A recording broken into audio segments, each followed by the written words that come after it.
Hello అండి, welcome to all stories. ఇవాల్టి కథ ఆండాళ్ళమ్మ గారు ఎపిసోడ్ 2. కథ రాసిన వారు ముప్పాల రంగనాయకమ్మ. పాపం కష్టాలు పడి ఉండటం చేత మతి చెల్లించినట్టుందేమోనండి అంది పద్మ జాలిపడుతూ. నీ మొహం, ఆమెని సమర్థిస్తున్న దానివి నువ్వొక్కదానివే కనపడ్డావు. ముందు డబ్బుకు కక్కుర్తిపడి చేరనిచ్చినా వెధవపోరు ఎన్నాళ్ళని సహిస్తారు, పొమ్మంటారు. మరో చోటికి చేరుతుంది. మేనల్లుడి గురించి రాసిందే ఉత్తరంలో. వాడు నాకు బాగా తెలుసు, చాలా మంచివాడు.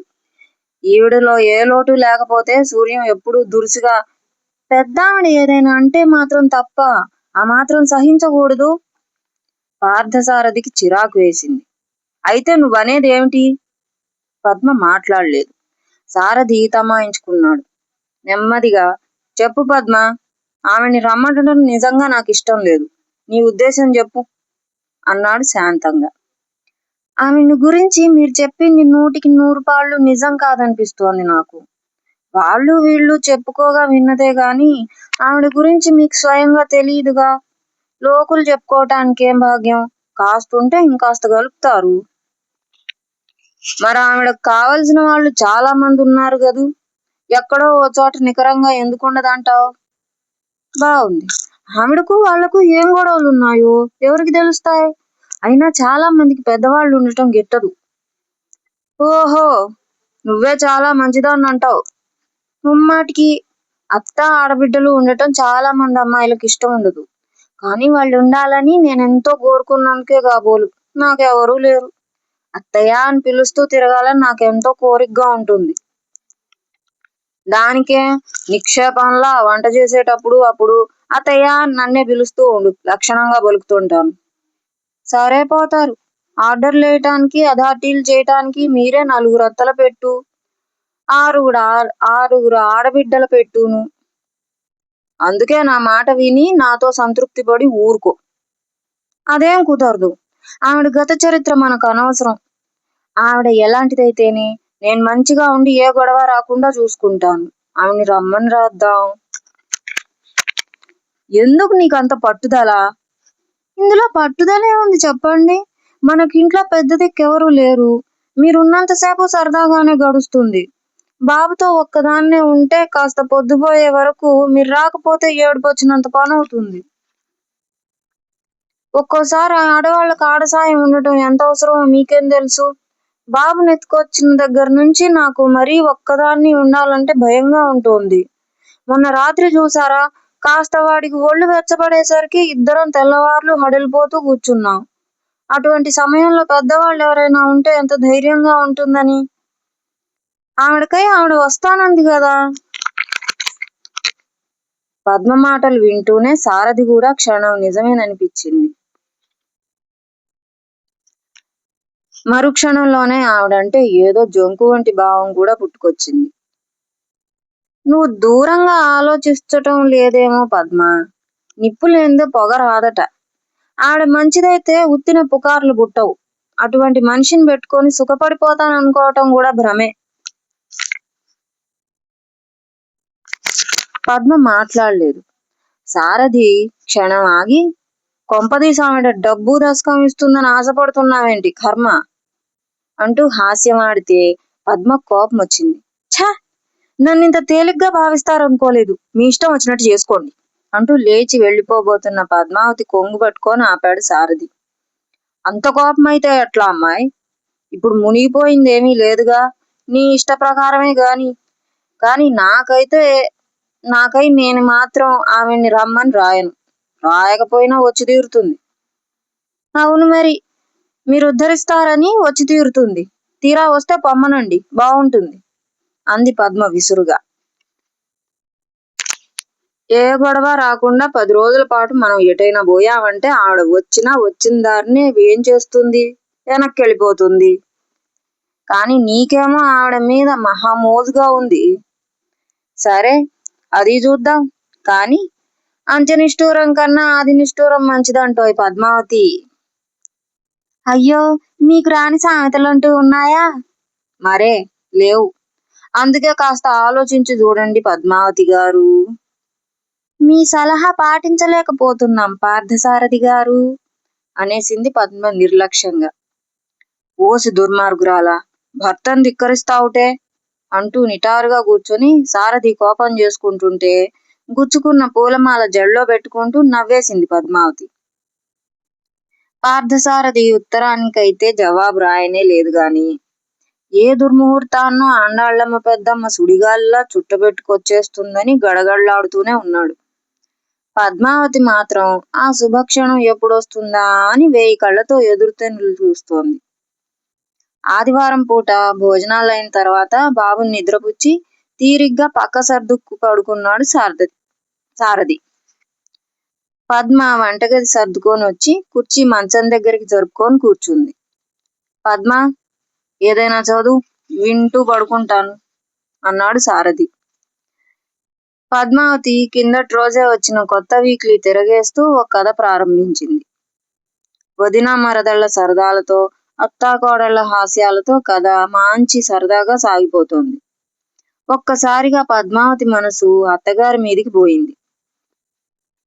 చటుక్కున ఆ పుస్తకం మూసిపారేసి, ఏమండి, ఉత్తరం రాయకపోయినా ఆవిడ వచ్చేస్తుందన్నారే అంది. అబద్ధం చెప్పానే అన్నట్టు. ఎవరావిడ, మండోదరా? హాస్యాలకేం గాని ఆండాళ్ళమ్మగారు రాలేదేమండి? మన పాపం ఇంకా పండు ఉండదు అంటూ తలగడలో మొహం పెట్టుకున్నాడు సారథి. పద్మ కోపం వచ్చింది, కానీ తమాయించుకుంది. నిద్ర పట్టక అటూ ఇటూ దొర్లుతున్న సారథికి అనునయంగా చెప్పటం ప్రారంభించింది. పాపం ఆవిడ్ని ఎవరూ గిట్టనివ్వగాని, లేకపోతే మనం తపస్సు చేస్తే మాత్రం మన ఇంటికి వస్తుందేమిటి? పెద్దవాళ్ళంటూ ఉంటే కష్టానికి సుఖానికి ఎంత సాయం. చాదస్తంగా వాళ్ళేదో అంటే అంటారు, మన మంచికే చెబుతారు.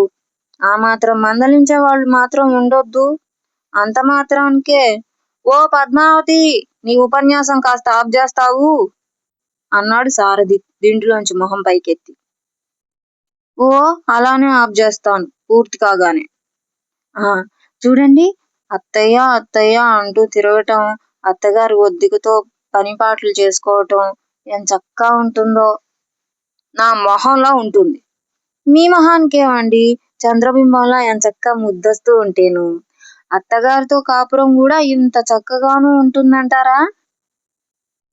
నాకు నిద్ర వస్తోంది పద్మ, ఈ ఆదివారం పూటైనా. అవును పాపం, ఈ ఆదివారం పూటైనా నిద్రాదేవత సెలవు తీసుకోకపోవటం ఏమీ బాగులేదు. కష్టమే అంటూ పద్మావతి గాఢంగా నిట్టూర్చింది. గడుసు కబుర్లు చెప్తున్నావే? సారథి లేచి పద్మను అందుకోబోయేసరికి వీధిలో రిక్షా ఆగిన చప్పుడు, దాని వెనకే వీధి తలుపు మీద చిన్న సైజు పిడుగులు. ఒరేయ్ అబ్బాయ్, పార్థసారథి, పార్థుడు, ఒరేయ్!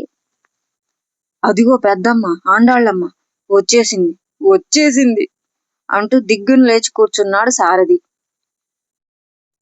పద్మ మెరుపులా వీధిగుమ్మంకేసి పరుగు పెట్టింది. తలుపు తీసింది. పద్మావతి ఎట్టెదుట ఆండాళ్ళమ్మ. తెల్లటి పంచలో పొట్టిగా పచ్చగా గుమ్మటం లాంటి ఆండాళ్ళమ్మ. తలుపులు తీయగానే పద్మావతి కళ్ళలోకి సూటిగా చూసేస్తున్న ఆండాళ్ళమ్మ. అట్టి ఆండాళ్ళమ్మ గారి చుట్టూ ఓ నల్ల సంచి, ఓ తెల్ల సంచి, ఓ గుడ్డల మూట, మరచెంబు, మేదరబుట్ట వగైరా వగైరా సపరివారంగా సామాను సమేతంగా వచ్చేసింది ఆండాళ్ళమ్మ గారు. పద్మావతికి పుట్టెడు సంతోషం కలిగింది. జగజ్జనని దర్శనమిచ్చిందా అన్నట్టు. అసలు ఆవిడ దర్శనం ఇచ్చినా పద్మావతికి అంత సంతోషం కలగదేమో. రండి అత్తయ్య గారు, రండి రండి. ఉండండి, కాళ్ళు కడుక్కునేందుకు నీళ్లు తెస్తాను అంటూ ఒక్కసారి అదృశ్యమై చల్లటి నీళ్లతో నిండిన చెంబు దక్షిణ హస్తంలో ధరించి ప్రత్యక్షమైంది. పార్థుడు లేడే పిల్ల, ఉత్తరానికి జవాబైనా రాశాడు కాదు, నా ఉత్తరం మీకు అందలా? ముందు సంగతి తేల్చుకుంటానన్నట్టు నిలదీసి అడిగింది ఆండాళ్ళమ్మ గారు. అప్పుడే గదిలోంచి వస్తున్న పార్థసారథి నీ ఉత్తరం ఏమిటో నువ్వేమిటో ఎరగం పొమ్మందాం అనుకున్నాడు.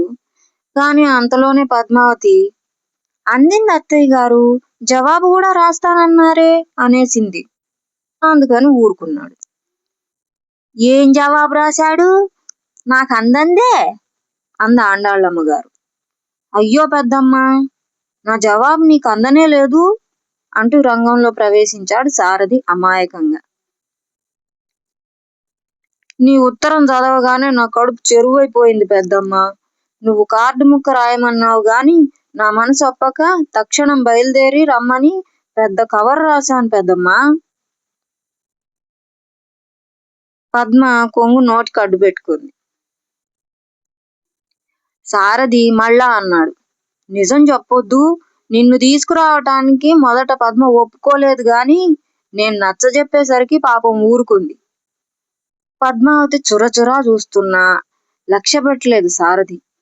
ఆదిలోనే అత్తాకోడళ్ళకి మనస్పర్ధలు కలిగించాలని పార్థుడి తాపత్రయం. ఇంతకీ నా ఉత్తరం నీకు అందలేదన్నమాట. రేపో మాపో నిన్ను తీసుకురావటానికి నేనే వద్దాం అనుకుంటున్నాను కూడా. లేకపోతే నిన్ను కష్టాల్లో వదిలేసి ఎట్లా ఊరుకుంటాను పెద్దమ్మా. మా నాయనే, అందుకే కాదుట్రా నీ ఇంటికి వచ్చాను. అయితే జవాబు రాసావన్నమాట. అయ్యో, ఎక్కడ అందనిస్తారా? ఆ సూరిగాడు నా మీద కత్తి కట్టాడు కాదు. ఆ ఉత్తరాల వాడిని అటకాయించి ఆ ఉత్తరం కాస్త ఊళ్ళోక్కొని చించి పోగులు పెట్టుంటాడు. దొంగ వెధవ. పోనీ పెద్దమ్మ, నువ్వు వచ్చేసావు అంతే చాలు. ఆరోగ్యం అది బాగుంటుందా? పైకి క్షేమం అడుగుతూనే నీ ఆరోగ్యానికేం పోటీ ఉండదులే అనుకున్నాడు సారథి మనసులో. ఏం ఆరోగ్యం లేరా అబ్బాయి? పట్టుమని 10 ముద్దలు తినలేను కదా, అరిగి చావదు అంటూ వాపోయింది ఆండాళ్ళమ్మగారు. అయ్యో పాపం అనుకుంది పద్మావతి.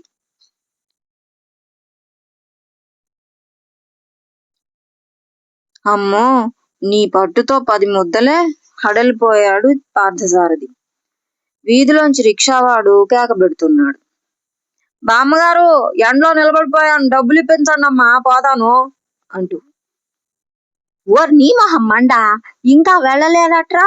చూడవే అమ్మాయి, ఈ తెల్ల సంచిలో చిల్లరుంది. ఓ పావలా బిళ్ళవాడి మొహాన. ఇప్పుడు సంచి తీయటం ఎందుకులేండి అత్తయ్య, డబ్బులు నా దగ్గరున్నాయి, ఇస్తాను అంటూ పద్మావతి వంటగదిలోకి వెళ్ళి పోపుల పెట్టెలో భద్రం చేసుకున్న సొంత ధనంలోంచి ఓ పావలా బిళ్ళ తెచ్చి అత్తగారు చెప్పినట్టు అక్షరాల రిక్షావాడి మొహాన్న విసిరింది. స్టేషన్ నుంచి వీధికి బేడ కాదు టోయ్ అన్నాడు సారథి. బేడే అనుకోండి బాబు, ఓ చాల్తీకి. మరి ఇద్దరిని తీసుకొచ్చావా ఏమిటి? ఇద్దరు కాదనుకోండి బాబు. రిక్షావాడు నసుగుతూ నిలబడితే సారథి నవ్వాపుకొని, సరేలే వెళ్ళు వెళ్ళు అంటూ వాణ్ణి పంపేశాడు. అంతా గ్రహించుకొని ఆండాళ్ళమ్మగారు, పోనీలే వెధవ మోసుకొచ్చాడు అంటూ జాలిపడింది. ముందు కాళ్ళు కడుక్కోండి అత్తయ్య అంది సవినయంగా కోడలు పద్మావతి అత్తగారిని మర్యాద చేస్తూ. కడుక్కుంటానే తల్లి, కడుక్కుంటాను. ఆనక ఆ పావలా బిళ్ళ తీసేసుకో సుమా. నాకేమిటో మీ ఇద్దరిని చూస్తుంటే ఆనందం పొంగుకొస్తోందర్రా అంది ఆండాళ్ళమ్మగారు మహదానందపడిపోతూ. మా పాపం పండిపోయింది, నీకు ఆనందం పొంగుకురాదు మరి అనుకున్నాడు సారథి మంటగా. అత్తగారి ఆనందం కళ్ళారా చూసిన కోడలి పిల్ల సిగ్గుపడుతూ మురిసిపోయింది. ఆండాళ్ళమ్మగారు లేచి వెళ్ళి నిలువు చెంబెడు నీళ్లు తీసుకొచ్చి వీధి చీడీల మీద బొడబొడా వంపేసుకొని లోపలికొస్తూ, పాడి అండ ఏం కాస్తోంది, కాస్త దాహం నీళ్లుంటే చూడు తల్లి, గొంత అర్చుకుపోతోంది అంది. పర్వాలేదులే, గుండె ఆగిపోదు అనుకొని కుర్చీలో కూర్చో పెద్దమ్మా అంటూ మర్యాద చేశాడు సారథి. నాకు కుర్చీలు ఎందుకు లేరా అంటూనే కుర్చీలో చేరబడి, ఈ కుర్చీలు అవి నీ పెళ్ళాం తెచ్చుకుంది ఏమిట్రా? మీ అత్తారు ఉన్నవాళ్ళేనేమిటి అంది గొంతు తగ్గించి. మొదలు పెట్టావు అనుకొని, ఏదోలే మనలాంటి వాళ్లే అన్నాడు. బాగుందిరా నాయన, బాగుంది. అదృష్టవంతుడివి. లక్షణంగా పెళ్ళాం కొడుకు. అన్నట్టు పిల్లాడేడి? నిద్రపోతున్నాడు అత్తయ్య అంటూ అర్ధగజం మజ్జిగ గ్లాసు అందించింది పద్మావతి. దాహం అందుకుంటూ, పర్వాలేదు, లేపి తీసుకురావే తల్లి, వాణ్ణి చూడకపోతే నా ప్రాణం ఆగదు అంది. ఆండాళ్ళమ్మగారు మరీ ఆగలేనట్టు. నెక్స్ట్ ఎపిసోడ్ రేపు కంటిన్యూ చేస్తాను. కథ నచ్చితే లైక్ చేయండి, షేర్ చేయండి, సబ్స్క్రైబ్ చేయండి అండ్ కమెంట్ చేయండి. Thank you for watching.